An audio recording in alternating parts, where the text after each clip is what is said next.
Hello everyone, welcome to Rozgar Punjab. My name is Arushi Sharma and आज का session जो है वो बेसिकली हम इसमें प्रैक्टिस करने वाले हैं questions regarding to these two chapters, जो कि human reproduction and reproductive health. हमारे जो थ्योरी पोर्शन था वो हमने कंप्लीट कर लिया था। सो आज का सेशन जो है that is the practice session, जिसपे हम डिफरेंट क्वेश्चंस जो है वो देखेंगे, जो कि आपके एग्जाम पॉइंट ऑफ व्यू से मास्टर कैडर के लिए बहुत ही इंपॉर्टेंट और रेलिवेंट जो है वो रहने वाले हैं। So let's start our session. तो अगर ये नोटिफिकेशन मैं आपको पहले बता दूं, 12 अगस्त से इसी चैनल पे, इसी प्लेटफॉर्म पे फ्री लाइव कोर्स जो है वो आपका चल रहा है फॉर पंजाब मास्टर कैडर, जिसमें जूलॉजी की अगर मैं आपको पर्टिकुलरली क्लास की बात करूं तो 5:15 डेली आपकी क्लासेस रहती हैं, लाइव सेशंस रहते हैं एंड फ्री ऑफ कॉस्ट जो है ये कोर्स चल रहा है। सो दैट इज वाई आपने ज़्यादा से ज़्यादा बेसिकली सेशंस को लाइक और शेयर करना है ताकि सभी तक ये नोटिफिकेशन पहुंचे। साथ ही चैनल को सब्सक्राइब कर लीजिए, क्योंकि जितनी भी नोटिफिकेशंस हैं, जितनी भी अपडेट्स हैं, वो इसी चैनल पे आपको मिलने वाली हैं। तो चलिए स्टार्ट करते हैं with the first question. First question है, which hormone is primarily responsible for the development of secondary sexual characteristics in males. अब मेल्स में पूछा गया है कि कौन सा एक ऐसा हार्मोन है जो कि कहाँ पे हेल्प कर रहा है सेकेंडरी सेक्सुअल कैरेक्टर्स को डेवलप करने में। वहां पे बेसिकली आप बोल सकते हो कि जो प्राइमरी हमारे सेक्स ऑर्गन्स थे, सेकेंडरी सेक्स ऑर्गन्स थे, तो कुछ जो जितने भी जो ऑर्गन्स थे उनके फंक्शनिंग में या जो भी कैरेक्टर्स डेवलप होने हैं, वहां कौन हेल्प कर रहा है? Estrogen, progesterone, testosterone, FSH that is follicle stimulating hormone. अब देखो ये जो है ना, ये आपका एलिमिनेशन मेथड से भी आप इस क्वेश्चन को कर सकते हो, क्योंकि जितने भी हैं, एस्ट्रोजन हो गया, प्रोजेस्ट्रॉन हो गया, एफएसएच हो गया, ये सारे के सारे कहाँ हैं? फीमेल्स में हैं। एंड क्वेश्चन को अगर आप ढंग से पढ़ोगे तो मेल्स में पूछा है, दैट इज वाई यहाँ पे टेस्टोस्टेरोन ऑप्शन सी जो है वो करेक्ट ऑप्शन हो जाएगी। क्लियर? नेक्स्ट है, what is the primary function of corpus luteum. अब कॉर्पस ल्यूटियम जो है वो फीमेल्स में देखा जाता है ड्यूरिंग द मेंस्ट्रुअल साइकिल। एक स्ट्रक्चर की फॉर्मेशन होती है, और कहाँ से होती है? जो कि ग्राफियन फॉलिकल बना था, मैच्योर फॉलिकल जिसको हमने बोला था, वो रप्चर होता है एंड जो रप्चर्ड पार्ट है वो बाद में कॉर्पस ल्यूटियम बनाता है। सो उसका प्राइमरी फंक्शन आपसे पूछा गया है, to release sperm, to produce estrogen, to produce progesterone, to stimulate ovulation। तो उसका फंक्शन जो है स्पर्म रिलीज करने में बिल्कुल नहीं है। एस्ट्रोजन वो प्रोड्यूस नहीं करता, वो किस हार्मोन को प्रोड्यूस करता है? That is progesterone. Right, option C यहाँ पे करेक्ट होगा। अब याद करिए, प्रोजेस्ट्रॉन को क्या करेगा? वो कॉर्पस ल्यूटियम बेसिकली सिक्रीट करेगा, एंड प्रोजेस्ट्रॉन क्या करता है? That maintains the lining of endometrium. ठीक है, जो एंडोमेट्रियम यूट्रस की सबसे इनर लेयर थी, उसकी लाइनिंग को मेंटेन करने का काम कौन करता है? प्रोजेस्ट्रॉन करता है, एंड कॉर्पस ल्यूटियम जो है वो सिक्रीट करता है प्रोजेस्ट्रॉन को। सो दैट इज व्हाई हमारा ऑप्शन जो है ऑप्शन सी यहाँ पे करेक्ट ऑप्शन है। Next is the release of an egg from the ovary is stimulated by a surge in which hormone. Now पूछा क्या गया है? Release of egg from the ovary, and that process is known as ovulation. ठीक है, इसी को हम बोलते हैं ना ovulation. That is basically the release of eggs from the ovary. Now यहाँ पे पूछा गया है कौन सा एक हार्मोन है जो कि इस प्रोसेस को स्टिमुलेट कर रहा है, इस प्रोसेस को करवाने में हेल्प करता है। Is it luteinising hormone, follicle stimulating hormone, estrogen, progesterone? कौन सा एक हार्मोन है? सो हमने बात करी मेंस्ट्रुअल साइकिल की, तो उसमें मैंने बोला था कि मिड ऑफ द साइकिल में ओव्यूलेशन होती है ना, मिड ऑफ द साइकिल में ओव्यूलेशन देखने को मिलती है। ये मैंने आपसे डिस्कस किया था। साथ ही मैंने बोला था कि एक हार्मोन है, उसकी कंसंट्रेशन में इंक्रीज होता है और उसको हम बोलते हैं एलएच सर्ज। किसमें सर्ज आता है? सर्ज होता है कंसंट्रेशन में इंक्रीज हुआ। तो किसका सर्ज आता है? ल्यूटिनाइजिंग हार्मोन एलएच सर्ज आता है, and due to that ovulation होती है, ओवरी से एग जो है वो रिलीज होता है। सो दैट इज वाई यहाँ पे ऑप्शन ए जो है वो आपकी करेक्ट ऑप्शन है। नेक्स्ट है, which part of the sperm contains enzyme that help in penetrating the egg during fertilisation. ये तो बहुत ही ईजी है। देखो क्वेश्चंस जो है ना वो टफ नहीं आएंगे, क्वेश्चंस जो आपका सिलेबस है वहीं से पूछे जाएंगे, बट शर्त ये है कि आपने जो सिलेबस है वो गो थ्रू बहुत डिटेल से किया होना चाहिए। अगर ऐसा है कि आपने टॉपिक स्किप कर दिए हैं, देन आप क्वेश्चंस अटेम्प्ट नहीं कर पाओगे। अदरवाइज अगर आपने डिटेल में चीज़ों को गो थ्रू किया है तो क्वेश्चंस जो है बेसिक ही रहेंगे, बहुत ज़्यादा एडवांस जो है वो नहीं देखने को मिलेंगे। So, यहाँ पे देखो क्या पूछा गया है, कौन सा एक ऐसा पोर्शन है स्पर्म का जिसमें कुछ एंजाइम्स होती हैं और कहाँ पे हेल्प कर रही हैं। फंक्शन भी पूछा गया है in penetrating the egg during fertilisation, कि स्पर्म ने फर्टिलाइजेशन के ड्यूरिंग एग को पेनिट्रेट करना है, उसमें कौन सी एंजाइम्स जो हैं उनका रोल आता है। एंजाइम्स तो है उनका रोल आता है, लेकिन स्पर्म के कौन से पार्ट में वो एंजाइम्स हैं। So mid piece, acrosome, nucleus, flagellum. So अगर हम बात करते हैं that is in the acrosome, जो कि कहाँ पे है, हेड में होता है। ठीक है, 3 पार्ट्स थे ना ऐसे, अगर हम बात करें हेड, उसके बाद चलो नेक भी ले लेते हैं, उसके बाद मिडल पीस,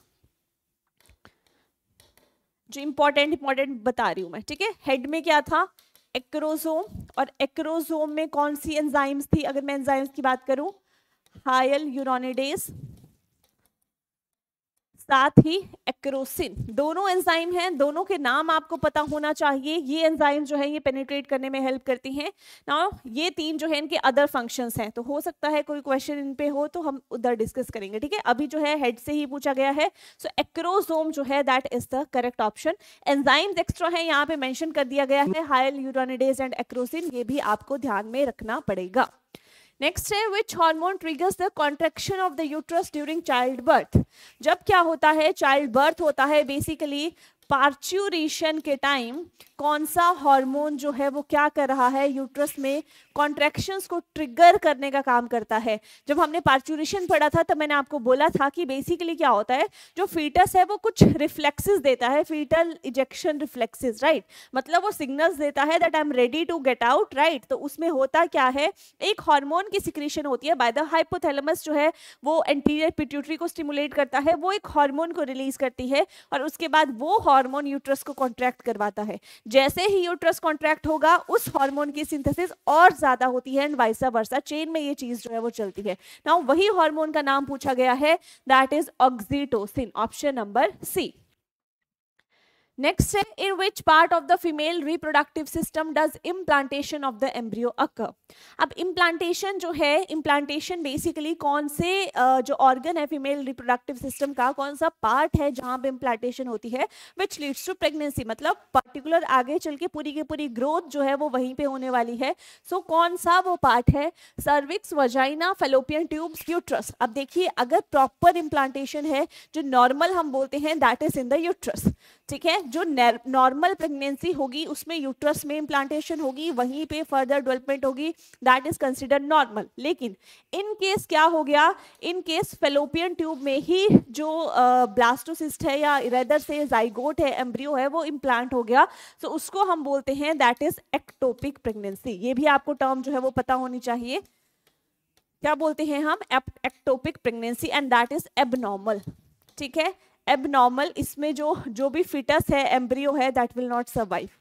ठीक है, एम्ब्रियो जो है वो सर्वाइव नहीं कर पाएगा, वो नॉर्मल नहीं है। क्यों, क्योंकि वो वहीं पे इम्प्लांट हो गया है, और इम्प्लांट कहाँ पे होना चाहिए, यूट्रस में, क्योंकि जितनी भी आगे की प्रोसेसेस हैं वहीं पे कैरी ऑन होंगी, right. So that is why option D जो है यहाँ पे करेक्ट ऑप्शन है।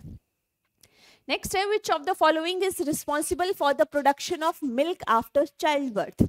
जैसे ही क्या हुआ, बेसिकली पार्चुरेशन हो गई। ठीक है, अब पार्चुरेशन के बाद एक process that is child birth, parturition को हम चाइल्ड बर्थ बोलते हैं। चाइल्ड बर्थ के बाद नेक्स्ट प्रोसेस आती है लैक्टेशन।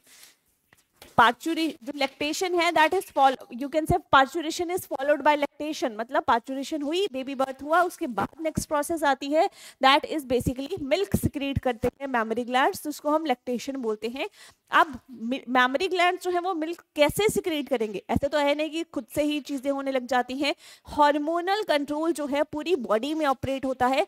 तो यहाँ पे पूछा गया है कौन सा वो हार्मोन है जो कि इस प्रोसेस को करवाने में हेल्प करता है। Is it prolactin? No, sorry, yes, prolactin ही है वो। ठीक है, ऑक्सीटोसिन नहीं है, एस्ट्रोजन नहीं है, प्रोजेस्टेरॉन नहीं है, इट इज प्रोलैक्टिन। ठीक है, ऑप्शन ए जो है दैट इज ट्रू।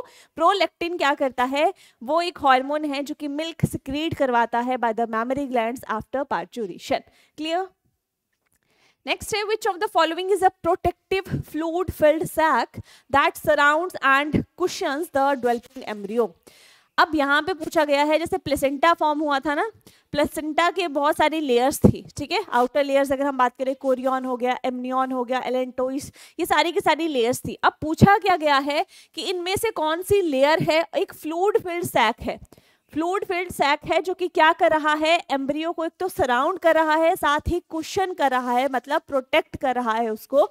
तो वो कौन सी लेयर है, is it Korean, amnion, allantois, placenta, ठीक है। तो प्लेसेंटा के बाहर ही ऐसे ऐसे लेयर्स होती हैं, हमने जब स्ट्रक्चर देखा था तो लेयर्स जो हमने देखी थी, सो प्लेसेंटा नहीं है, एलेंटोइस नहीं है, कोरियन नहीं है, दैट इज एमनियन, ठीक है। एमनियन जो है, उसके बाद एमनियोटिक कैविटी होती है जिसमें फ्लूइड होता है, एमनियोटिक फ्लूइड, जहां से ही फ्लूइड लेके एमनियोसेंटेसिस वाली प्रोसेस जो है वो भी हमने देखी थी। सो फ्लूइड फिल्ड कैविटी कौन सी है, फ्लूइड फिल्ड सैक कौन सा है, दैट इज एमनियन का जो लेयर है, that is basically this. Next है, how many chromosomes are present in human sperm cell, human sperm में कितनी क्रोमोसोम जो हैं वो प्रेजेंट रहती हैं। अब यहाँ पे ऑप्शंस हैं 23 पेयर्स, 46 पेयर्स, 23 या फिर 46।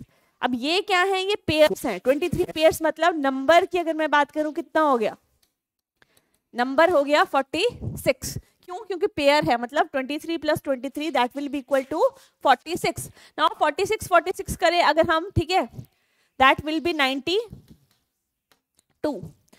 और ये 23 46 ऑलरेडी नंबर ही गिवन है। तो अब यहाँ पे नंबर में मैंने सारी की सारी आपके पास ऑप्शन दे दी, यहाँ पे 23 ही है, यहाँ पे 46 हैं, तो यहाँ पे ये आपके पास आ रहा है, ठीक है, दो ऑप्शन सिमिलर आ रही हैं। 23 पेयर्स वो भी 46 होंगे, 46 पेयर्स वो 92 होंगे, 23 नंबर या 46, कितनी क्रोमोसोम्स होती हैं किसमें, ह्यूमन स्पर्म सेल में। अब ये क्या है, ये गैमीट है, ठीक है, स्पर्म क्या है, गैमीट है। गैमीट कैसे होते हैं, हैप्लॉइड, कैसे होते हैं, हैप्लॉइड, जिनको हम एन से डिनोट करते हैं। Now what is the difference between n and 2n, 2n जो है दैट इज डिप्लॉइड, जो कि हम लोग हैं। हम लोगों में कितने क्रोमोसोम्स हैं, हम लोगों में क्रोमोसोम्स हैं 46 इन नंबर एंड 23 पेयर्स, ठीक है, वो एक ही बात है, 23 पेयर्स बोलोगे, 46 नंबर बोलोगे, वो एक ही बात है। तो हम लोगों में कितनी क्रोमोसोम्स हैं, हम लोगों में क्रोमोसोम्स हैं total you can say 46 and 23 pairs जो हैं वो क्रोमोसोम्स रहती हैं। नाउ अब बोला गया है स्पर्म में कितनी होती हैं, तो स्पर्म हैप्लॉइड है, मतलब हाफ होती हैं, एंड अगर हमें 46 है तो 46 का हाफ जो है दैट विल बी 23। तो यहाँ पे ऑप्शन क्या हो जाएगी, ऑप्शन सी, 23 पेयर्स नहीं होगा क्योंकि वो तो 46 हो जाएगा, ठीक है। So that is why option C जो है यहाँ पे करेक्ट ऑप्शन है। नेक्स्ट है, what is the term for the process by which the blastocyst attaches to the uterine wall. हाँ जी, कौन सा बेसिकली अगर मैं बात करूं, what is, just give me a second, okay, so पूछा गया है आपसे that what is the term for the process by which the blastocyst attaches to the uterine wall, कि यहाँ पे यूट्रस की ऐसे लेयर्स हैं जो, ठीक है, अगर मैं बात करूं तो यहाँ पे जो लेयर है यहाँ पे ब्लास्टोसिस्ट आके अटैच होगा, इस प्रोसेस को हम क्या बोलते हैं, that is fertilisation, cleavage, implantation, ovulation. अब देखो फर्टिलाइजेशन तो fusion one of the process है, लेकिन उसमें बहुत सारी आती हैं, वो तो नहीं है। क्लीवेज तो डिविजन्स को बोलते हैं। इम्प्लांटेशन है जिसमें ब्लास्टोसिस्ट जो है वो यूट्रिन वॉल में, यूट्रिन कैविटी में अटैच हो जाता है, so that process is known as implantation, right. So ovulation भी नहीं है, ऑप्शन सी जो है that is the correct option. Next है, which structure in the male reproductive system is responsible for producing the majority of seminal fluid। जो seminal fluid है जिसमें क्या है, seminal plasma है प्लस स्पर्म्स, कौन सा ऐसा आप बोल सकते हो ग्लैंड है जो कि सबसे ज्यादा सेमिनल फ्लूइड सिक्रीट करता है, prostate, seminal vesicles, testis, bulbourethral gland. So the correct option is option B, that is seminal vesicles, ठीक है। सबसे ज्यादा सेमिनल फ्लूइड जो है वो सेमिनल वेसिकल्स ही सिक्रीट करती हैं, so that is why option B जो है यहाँ पे करेक्ट ऑप्शन है। Next is, which of the following processes occur during the luteal phase of menstrual cycle। luteal phase, देखो बहुत सारे फेज थे ना, menstrual phase था, follicular phase था, luteal phase था, है ना, ovulatory phase था, luteal phase था। तो आपसे पूछा गया है कि luteal phase में क्या देखने को मिलता है, ovulation वो तो ovulatory phase में है, menstruation menstrual phase में है, formation of corpus luteum, luteal face में तो यही होगा ना कि कॉर्पस ल्यूटियम की ग्राफियन फॉलिकल के रिमेन्स थे, उनसे कॉर्पस ल्यूटियम की फॉर्मेशन हुई थी, सो that is true. Next follicular development, ये फॉलिकुलर फेस में है, सो ऑप्शन सी जो है यहाँ से करेक्ट ऑप्शन है। देखिए अगर आपको किसी भी पॉइंट पे कोई भी डाउट अगर किसी क्वेश्चन में आता है तो आप कमेंट्स में जरूर डाल दीजिए, आपका रिप्लाई जो है वो डेफिनेटली किया जाएगा। बट आई गेस इससे पहले क्वेश्चंस अटेम्प्ट करने से पहले एक बार थ्योरी पोर्शन पढ़ लेना है ना। थ्योरी पोर्शन पढ़ा होगा तो आई एम श्योर दैट कि आपको डाउट जो है वो नहीं आएगा। अगर थ्योरी नहीं पढ़ा है, डायरेक्ट क्वेश्चंस अटेम्प्ट करने जाओगे तो डाउट आने के चांसेस जो हैं वो बढ़ जाते हैं, ठीक है। सो एक बार थ्योरी देखें, उसके बाद इनको अटेम्प्ट करें। Next is which part of the sperm provides energy for movement. Energy जो है वो कहाँ से मिलती है? Nucleus, acrosome, mid piece, tail. अब देखो न्यूक्लियस के पास एक्रोसोम है जो कि पेनिट्रेशन में हेल्प करता है, एग को पेनिट्रेट करने में, सो ये दोनों तो नहीं है। टेल जो है वो तो मूवमेंट के लिए है, फ्लैजुलम है। यहाँ पे पूछा गया है एनर्जी, तो एनर्जी होती है मिड पीस के पास, क्योंकि मिड पीस के पास होते हैं माइटोकॉन्ड्रिया। अब माइटोकॉन्ड्रिया जो है they are the power house of the cell, ATP की फॉर्म में एनर्जी जनरेट करते हैं, so correct option is option C. Next is which of the following marks the end of female reproductive years. Female की में जो reproductive cycle है, जो menstrual cycle है, उसकी एंडिंग को हम क्या बोलते हैं, ये पूछा गया है। That is ovulation, menarche, menopause, gestation. Gestation तो वो पीरियड है ना जिसमें बेबी बर्थ, डिलीवरी, कंसीव से डिलीवरी तक का जो 9 मंथ का पीरियड होता है ह्यूमंस फीमेल्स में, सो वो गेस्टेशन है, तो गेस्टेशन तो नहीं होगा। साथ में ओव्यूलेशन की बात करें सो that is the release of eggs from the ovary, वो भी नहीं होगा। मिनार्क जो है that is the starting of menstrual cycle, ठीक है, starting of menstrual cycle females में जब स्टार्ट होती है ना, फर्स्ट साइकिल आती है, उसको हम मेनार्क बोलते हैं। लेकिन मेनोपॉज जो है that is true, that is the ending of, ठीक है, ending of menstrual cycle, that is basically menopause. सुना भी होगा आपने, ठीक है, तो मेनोपॉज जो है दैट इज ट्रू। नेक्स्ट है which of the following is not a natural method of contraception. इनमें से कौन सा नेचुरल मेथड नहीं है? Rhythm method, coitus interruptus, use of contraceptive pills, lactation, amenorrhoea.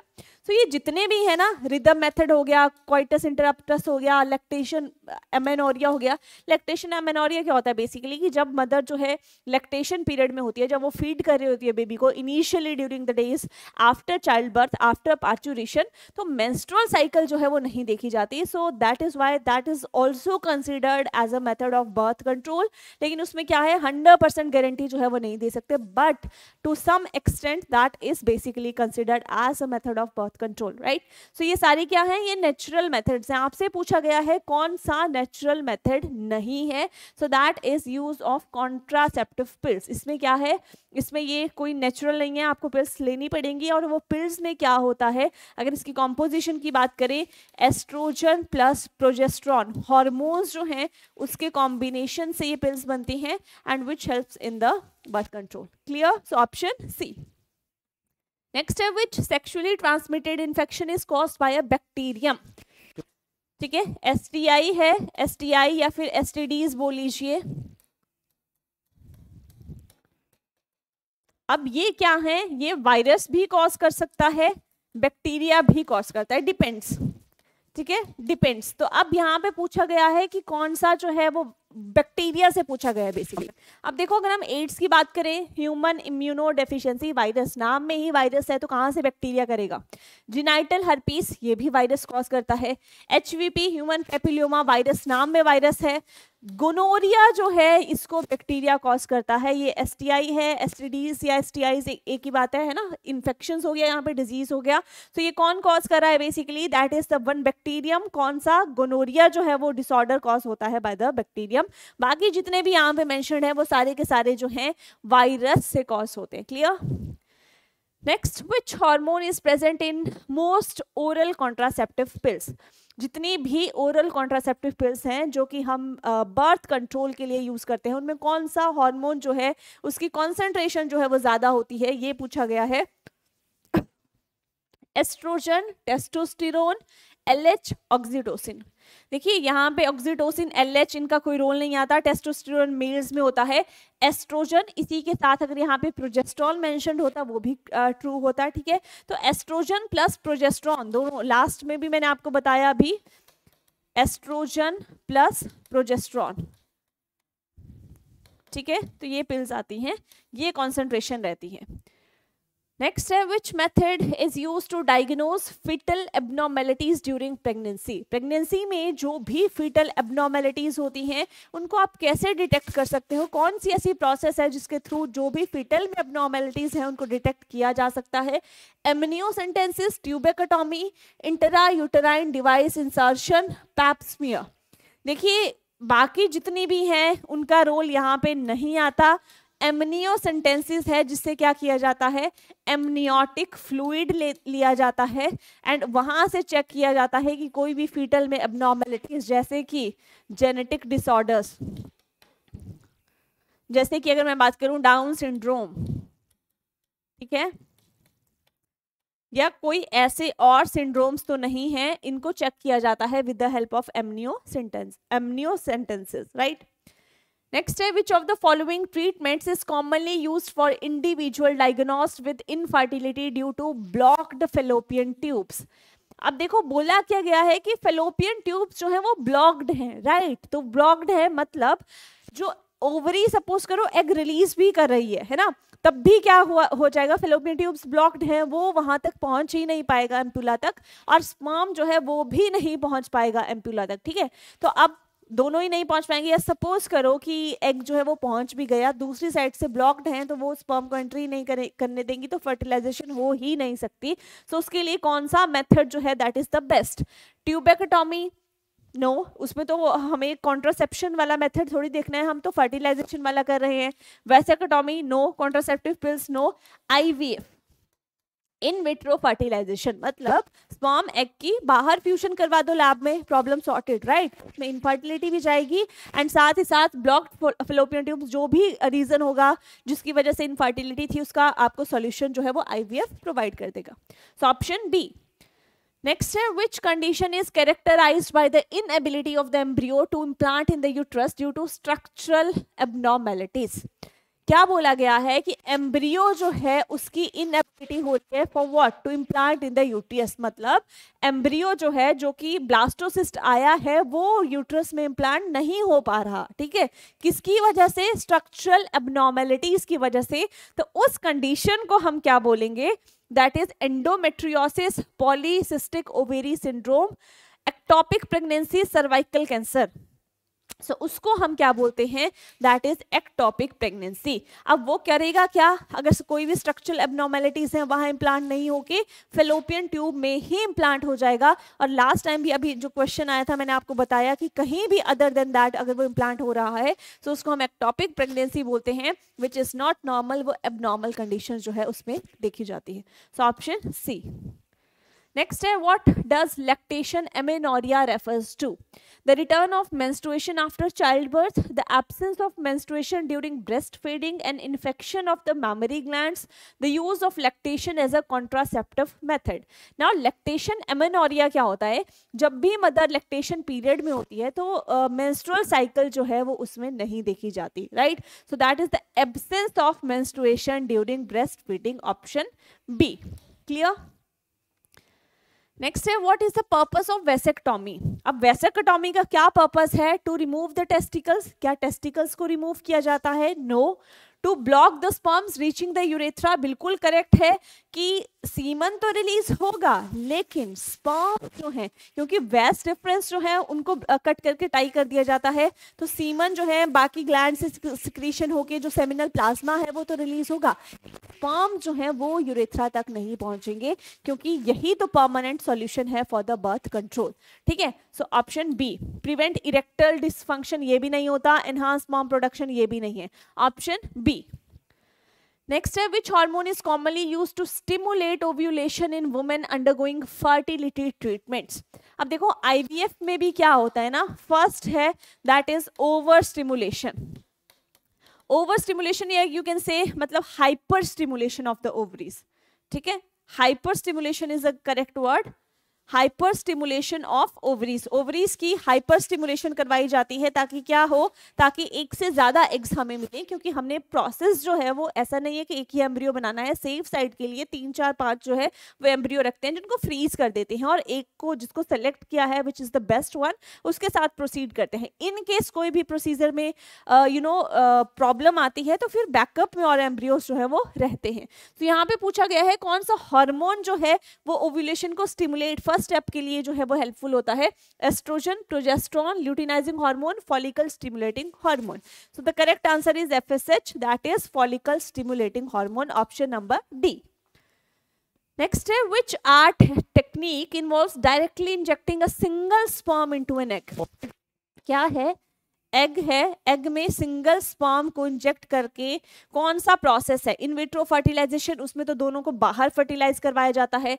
Intracytoplasmic sperm injection, intracytoplasmic मतलब जो egg का साइटोप्लाज्म है यहाँ पे स्पर्म को इंजेक्ट कर दिया जाएगा, ट्रू, ठीक है। साथ है इंट्रा यूटराइन इंसेमिनेशन, ठीक है। अब यहाँ पे क्या पूछा गया है, सिंगल स्पर्म को एग में हमने जो है वो इंसर्ट करना है, सो इंट्रा यूटराइन इंसेमिनेशन, ये तो यूट्रस में है, यहाँ पे कहाँ कर रहे हैं हम, एग में, सो इंट्रासाइटोप्लाज्मिक स्पर्म इंजेक्शन।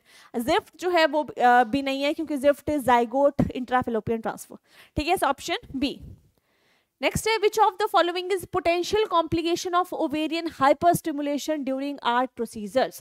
अब देखो आर्ट में क्या है, असिस्टेड रिप्रोडक्टिव टेक्नोलॉजीज में ओवरी को हाइपर स्टिमुलेट किया जाता है, लेकिन उसके डिसएडवांटेजेस क्या है, increase risk of multiple pregnancies हो सकते हैं, है ना, that is true. Ovarian hyper stimulation syndrome, that is true.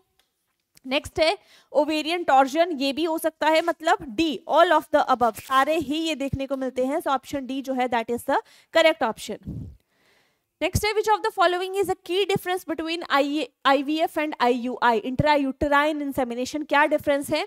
IVF involves fertilization outside the body, true, while IUI involves placing sperm directly into the uterus, that is true. IUI is used only for male infertility while IVF is no, ये गलत है। Second है IVF is non-invasive, no. Next है IUI involves hormonal stimulation while IVF, no. So option A जो है वही यहाँ पे ठीक है, दोनों का एक्सप्लेन किया गया है, so there is the option A. Next है which ART method transfer both eggs and sperms into fallopian tube, both eggs and sperms मतलब गैमीट्स का ट्रांसफर होता है, तो ऑप्शन है ICSI। नेक्स्ट है गैमीट इंट्राफेलोपियन ट्रांसफर, ट्रू, यही नाम एक्सप्लेन कर दिया गया है ना, ऑप्शन बी, गैमीट्स को कहाँ पे ट्रांसफर किया जाएगा, फेलोपियन ट्यूब में, so that is why option B. Next है what is the function of cryopreservation in ART. अब एक प्रोसेस है जिसमें क्या किया जाता है, जो भी एम्ब्रियोज हैं उनको, जो भी एक्स्ट्रा एम्ब्रियोज हैं उनको फ्रीज किया जाता है। फ्रीज कहाँ पे किया जाता है, -196 डिग्री सेल्सियस के टेम्परेचर पे इन लिक्विड नाइट्रोजन, जिस प्रोसेस को हम क्या बोलते हैं, that process is known as liquid nitrogen, that process is known as basically cryopreservation. अब आर्ट में हमने क्या करना है, preserve egg sperms and embryos by freezing them, correct, ठीक है, यही करते हैं हम। ओवर स्टिमुलेट नहीं है, improve the quality of sperm, test for gate, no. So जो भी एग्स हैं, स्पर्म्स हैं या एम्ब्रियोज हैं, अगर उनको बाद के लिए हमने रखना है तो फ्रीज करके रखते हैं by with the help of cryopreservation. So that is all. I hope जो है जितने भी ऑलमोस्ट क्वेश्चंस थे सभी टॉपिक से वो हमने कवर कर लिए दोनों यूनिट से। सो हम ऐसा ही किया करेंगे, जैसे ही एक टॉपिक आपका यूनिट जो है वो खत्म हुआ उसके बाद एक प्रैक्टिस सेशन जो है वो रख लिया करेंगे। So that is all about this session. अगर आपको ये सेशन अच्छा लगा हो, do like the session, do share with your friends and comment करके फीडबैक में जरूर बताएं कि सेशन आपको कैसा लगा। So that is all. Next week मिलेंगे with the next unit. Till then bye bye and take care.